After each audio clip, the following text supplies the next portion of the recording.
Hello, and thank you for joining us for this episode of That Solo Life.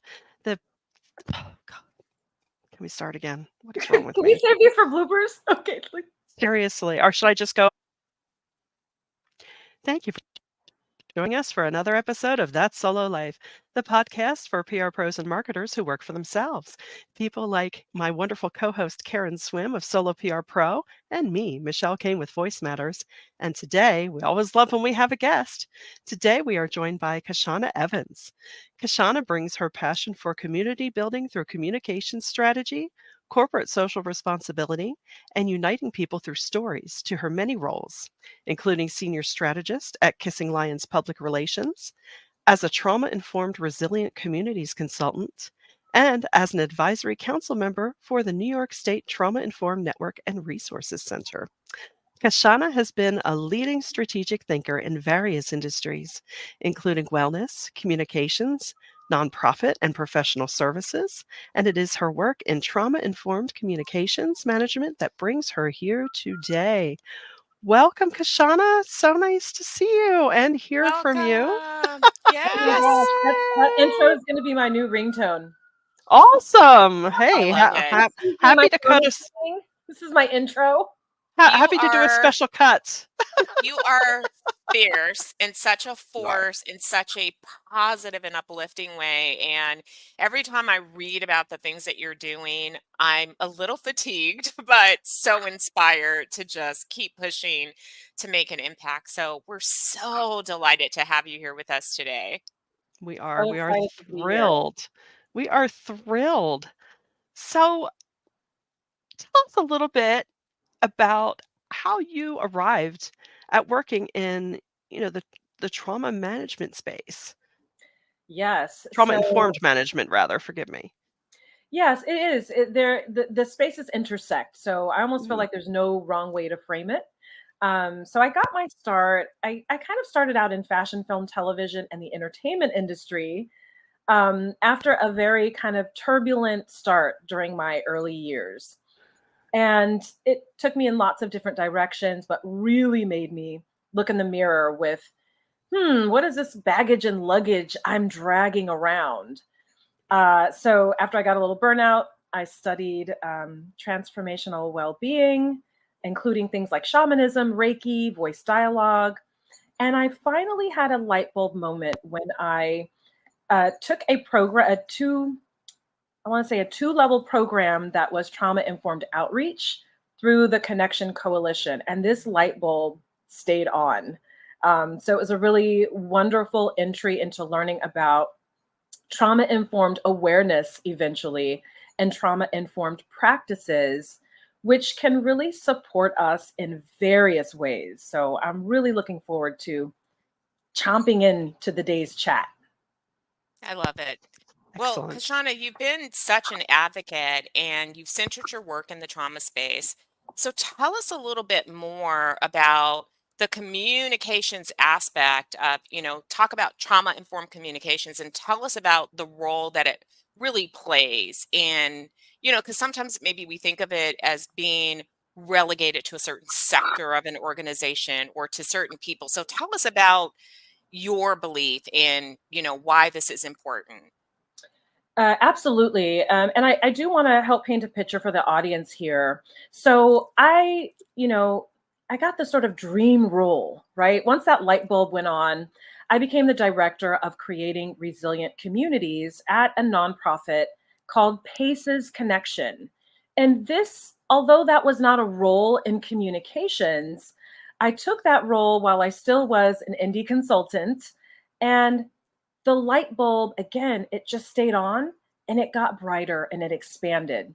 What I was not yet able to do at Pace's Connection, other than just foundational work, was really starting to understand the role trauma informed narratives, trauma informed storylines, right? Trauma informed practices can play across public relations, communications, nonprofit and for profit organizations.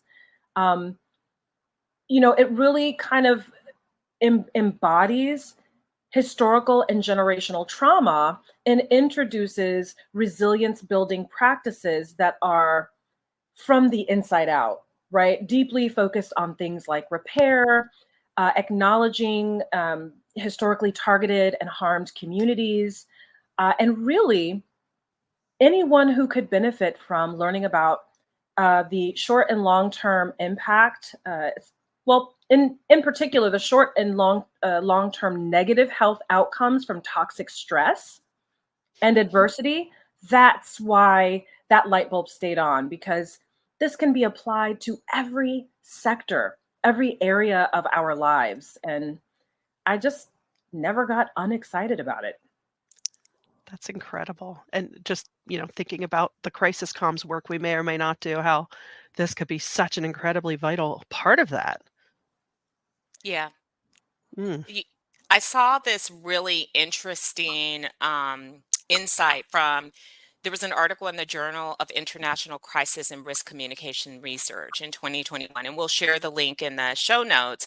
And it's while it very specifically focuses on crisis communication and crisis communications paths, I love that it says that we tend to focus on reputation management and protecting brand value as primary goals of crisis communication efforts. Mm. But because crises affect real people, that crisis communication theory needs to be adapted to include their needs.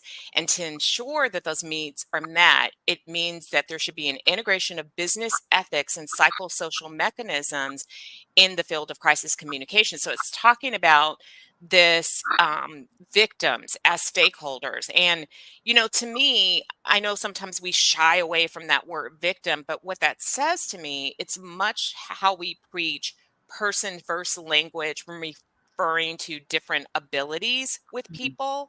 It's person first communications, because you're looking at those that may have been impacted by trauma, and you're not pushing a narrative, but you're focusing on the human being, and you're using language that really puts them at the center of it. And sadly, we don't often do that across the board. Have you seen that in your work, Kahshanna? So, well, now this is very interesting. So in response to some of the things you just shared, just to clarify, because I think this is such a powerful opportunity to connect things like crisis comms, or even those of us who are integrated marketers, strategists who kind of bring it all together as the chief cook and bottle washer for different organizations, right? So the first thing that I'd like to share with your audience is that let's take the term paces and resilience science, right? Beyond historically targeted communities, right, and the focus of utilizing language that empowers historically targeted communities, adverse childhood experiences are something that are a deep part of trauma-informed practices and trauma-informed awareness that hopefully can lead us to determining to be trauma-informed organizations, right? So the idea is that it's a little bit more complex. So I'm going to say a yes and to your comment. Yes, and ultimately understanding the evidence of adverse childhood experiences, which really looks to see what happened within the household that were extreme adversities that are toxic stress that would shorten the lifespan, or increase the disease mechanisms. That becomes very important, because it's not simply corporations and organizations to communities, people, and families. It's all of us, right? So to those listening, we are a community together right now, right? We don't have to be an impacted community, but importantly, trauma-informed awareness is helping us understand the evidence. So for those of us listening who are women, we are a historically marginalized community, even if you're doing really, really well. The importance about that is that over time, those disparities, lack of access, can actually impact us. It can impact our nervous system. It can impact our ability to feel well and to function at our full potential.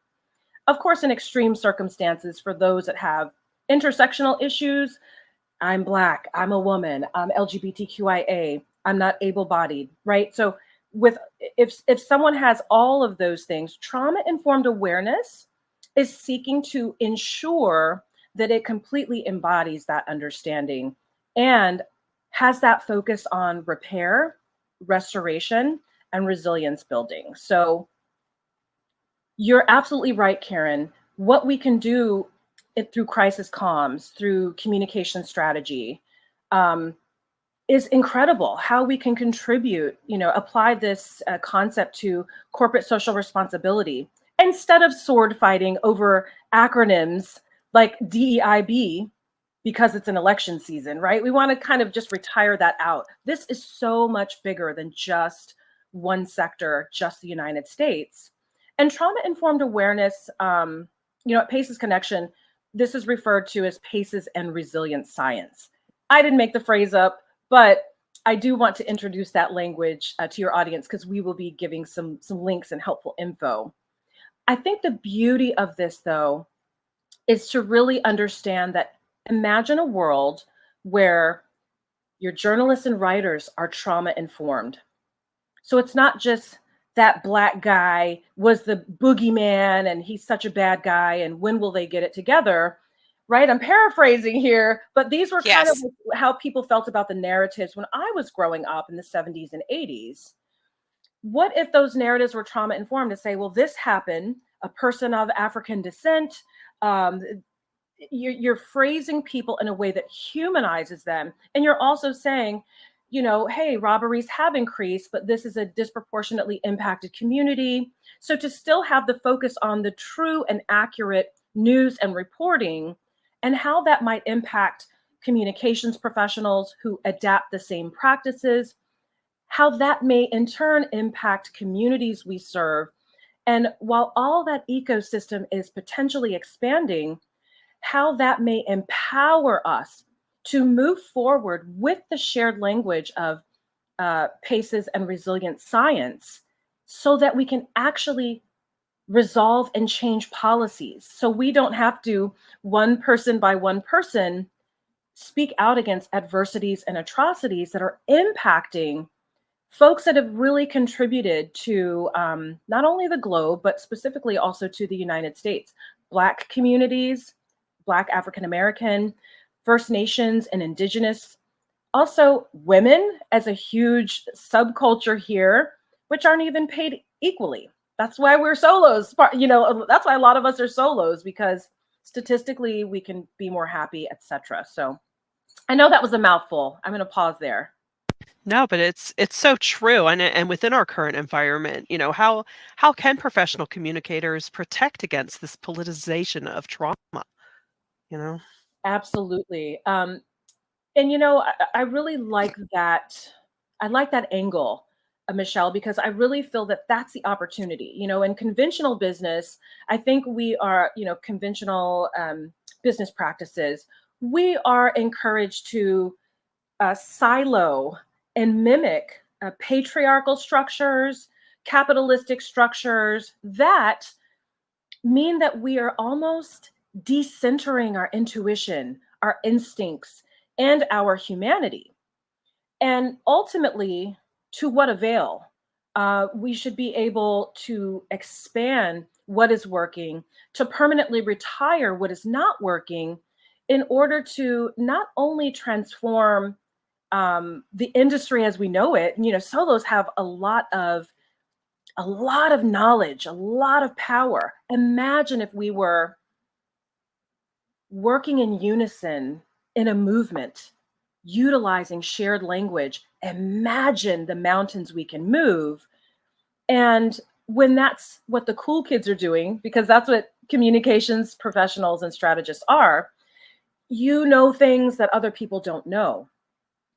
When that becomes something that's deeper than a trend, when that becomes a pattern, when that becomes the way forward through beyond election season, that can become a way forward to really transform our economy, transform our health, and also the ways that we collaborate with one another in support of knowing this type of work. So becoming a trauma-informed organization, for example, is a great goal we can have as solos. And I mean, listen, if I'm dreaming out loud, let's unionize while we're at it, right? The whole important part of what I'm carrying from my time at Paces Connection is that we are now in a time and an era where we can't simply rely on just business practices that have kind of pushed us outside of ourselves, right? This is a time that we have to unify in order to mobilize and organize to transform systems. So it's not just meditating at work. There's something so much more powerful about it that can help us, respect our elders, for example, who are struggling with different issues surrounding Social Security. It can help us enact policies that support historically targeted communities that are, knocking on door to door, just looking for minimum wage jobs to have a living wage. This can transform health. So I think it's really exciting that some of the most powerful historic moments we've shared as a nation have been through things like the civil rights movement, the labor movement, the Me Too movement, to say, hey, guess what? I'm blowing the whistle on you, and I am going to publicly let everyone know this is not okay. And the more we unify, the more we use the language of trauma-informed, which I want to specify to the audience is evidence-based. That's why it's so powerful and so special. The more we will, I think, be able to have that humanity again and circle up and use those instincts that we have instead of always being coerced to not protect others, to not be protective of historically harmed communities and peoples. Yeah, I love two things that so many things, but two things that you said. One was talking about getting beyond the acronyms because we get really hung up on acronyms and acronyms sound great on the campaign trail, whether you're for or against a particular set of them. We recently had a lovely, very bright person on our podcast, Henry, sorry, and she talked about the evolution of the DEI and B and how one day we won't call it that.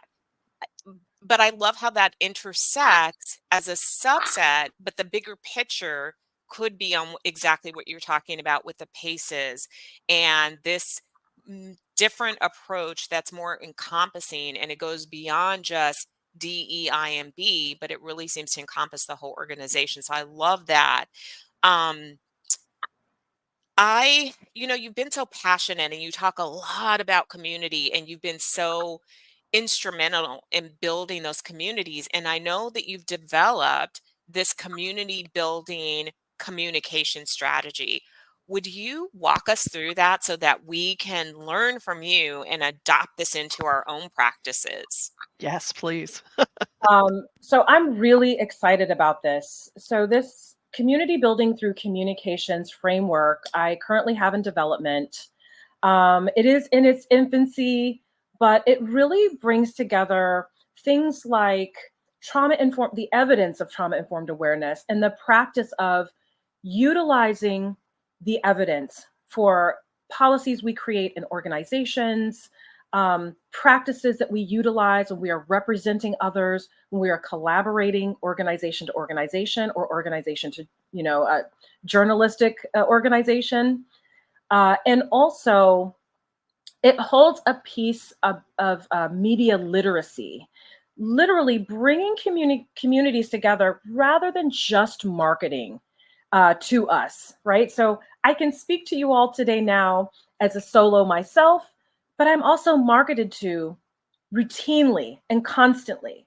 And I'm thinking to myself, wow, you didn't even take $160 training to learn that if you're just performative during days like Juneteenth, for example, I'm not only going to lose interest, but you're going to be on my radar of people to decenter, to not support.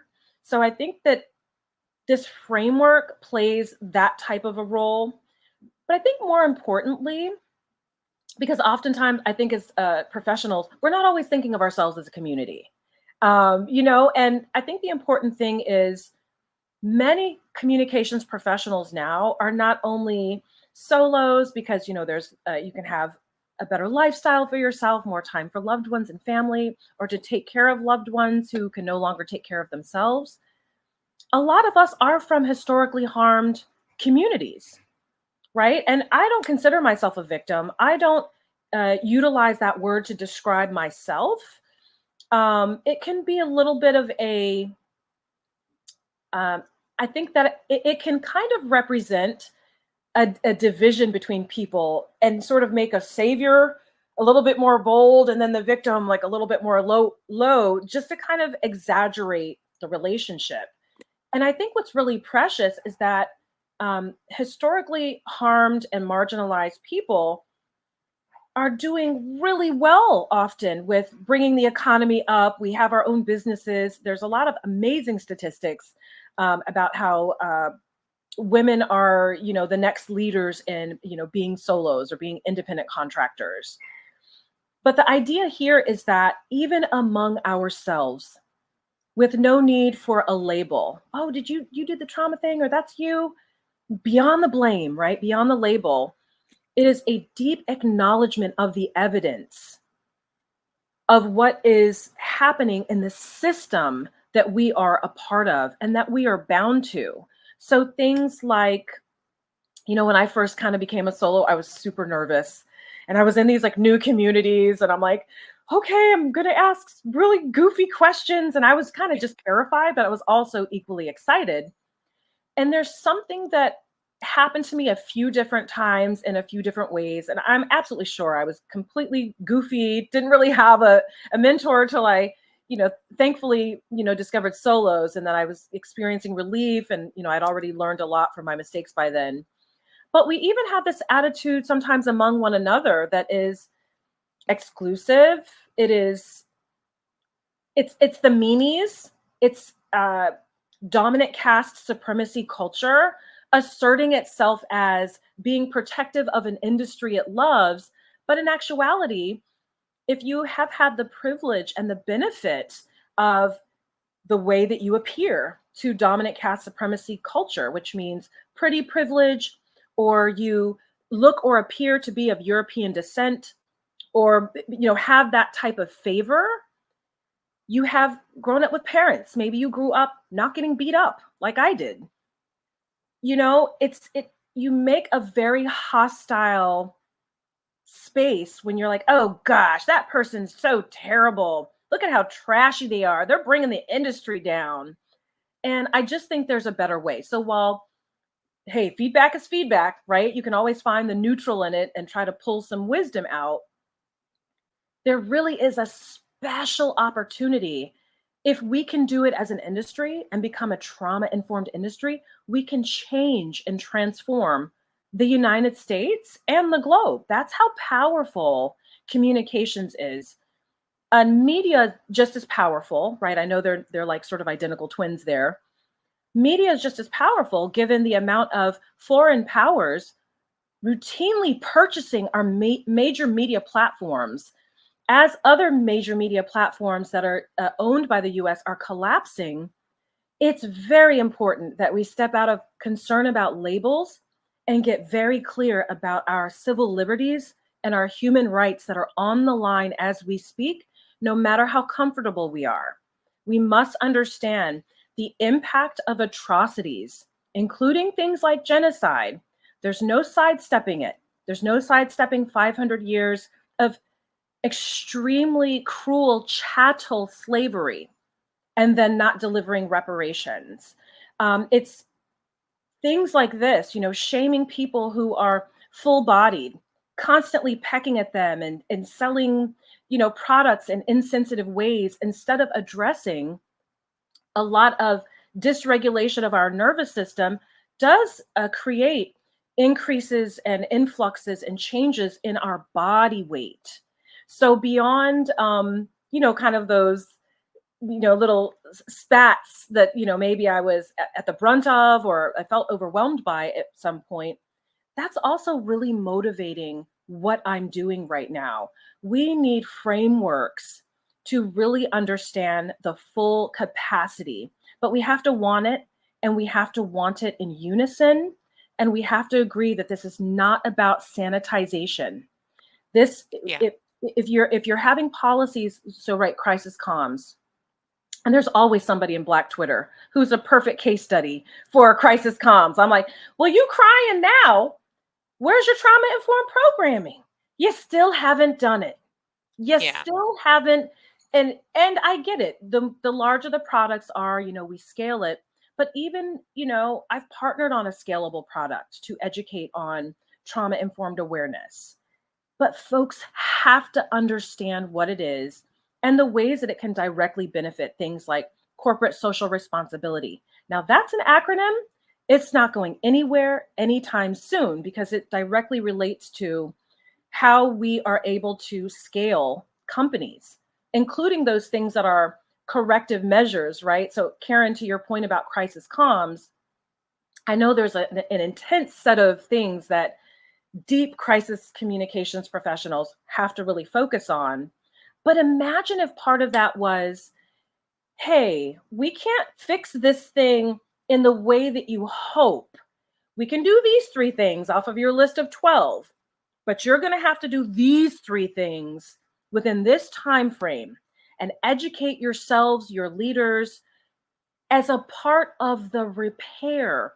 And I want to encourage folks listening. I know what you're thinking. It's a punishment. I don't want to be punished anymore. I don't want to be on Black Twitter. I'm sorry. I apologize.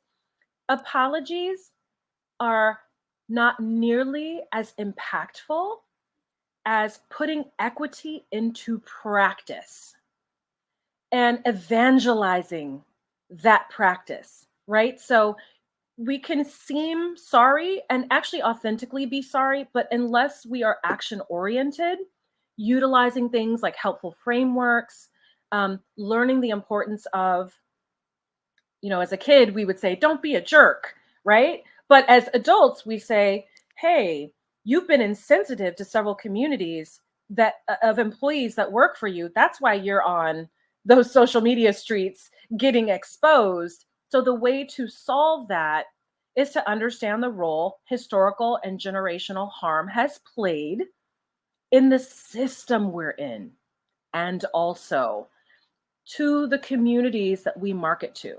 Like, I'm not buying another pair of $85 sneakers until I see some changes. And I like, younger generations because they are coming in saying, hey, guess what? We're divesting, honeys. So this is the least of our worries. I think it gets more intense from here. So while we are at this kind of balancing point where we simply can't keep scaling the old things that don't work, you want to really equate your divestment strategies with trauma-informed practices so that you don't end up the person doggy paddling in dark water that you cannot see through. Yeah. So true. You touched on, our role, and you touched on media literacy. And, it's interesting, I think, that sometimes we look at problems and we think that's overwhelming. I can't solve that. But you also pointed out that some of the biggest wholesale changes in our country have really begun at a grassroots level where people cared about something enough to act. And one simple thing that, we as communicators can do is something a previous guest talked about. Go to her website, Eat Project Pop. She doesn't just make fabulous popcorn, but Major is also a PR pro. And she shared how she has a sheet for all of the media when she's preparing for interviews or preparing for stories to be written, where she gives them the language to use. So she's directing them with not only the information on the brand that she's representing and the story itself and the background information, but specific language in how to talk about that. Imagine if we took that step in every media interaction to provide the media with a document that told them how to talk about the communities that we're targeting and gave them very specific language that considered trauma. And then we become a part of the solution, because as you pointed out, the media unfortunately often re-traumatizes the communities that they're reporting on with the biased language and the harmful language that they use. And it continues to reintroduce those biases to the public rather than looking beyond that and really treating people as people. So I love Yeah. that you are essentially issuing a call to action for all of us to, and we know that solo PR pros, I can't speak to everyone, but solo PR pros, we are little activists. We see problems and we will get it done. We will make change. And I think that you have given us all a new mission to Yes. take this into our own practices, to really not just consider it, but to act upon it and to create our own frameworks and make sure that we are creating change. And I love that. Yeah, it's so true. Absolutely. And I do want to add that one of the reasons I iterated a few times that we solos are community, because you don't have to start by yourself. The whole point is that you're not doing it by yourself, right? So, for example, I have a couple of trainings. I will be giving some trauma informed trainings in the coming days, and it's a really perfect opportunity for folks to say, hang on a second, I know I've got these really unique ideas. If I just take that basic trauma informed training, that's where we can really sparkle as an organization. So um, I'm just inspired. I've seen, like you said, Karen, folks are showing up to make change. For those of you who are listening who are Yeah. not part of solos, join them, support them. These folks are really leaning in to kindness, empathy, connecting with each other authentically, solving problems, right? Providing solutions. And that's really what it's all about. So the idea is that we can completely step out of having to save the day without the wisdom, the knowledge, the tools, the framework. And we can say, okay, I'm actually ready to connect and partner so that we can be shoulder to shoulder as we move forward. That's wonderful. And it also points to the notion that we are educators, whether we like it or not. We do educate our publics, we educate our clients on all of these fronts. So my goodness, Kashana, we can't thank you enough for sharing all of your wisdom with us. It's been amazing. And to our listeners, if you have any follow-up questions, certainly check out the show notes for this episode because there will be links galore on how to connect with Kashana. Actually, Kashana, let us know what if you had to say your number one point of contact for our listeners, what would that be? Absolutely. You can visit kissinglions.com, or you can just link up with me on LinkedIn. And I'm really looking forward to seeing you all, especially also seeing you in the solo communities, which is for members. Fabulous, fabulous. So yeah, you Thank can find you. out more about that at soloprpro.com. Please do share this episode around if you got value out of it, which I'm sure you did. My goodness. And again, once again, Kashana, thank you so much for joining us. And until next time, thank you for listening to That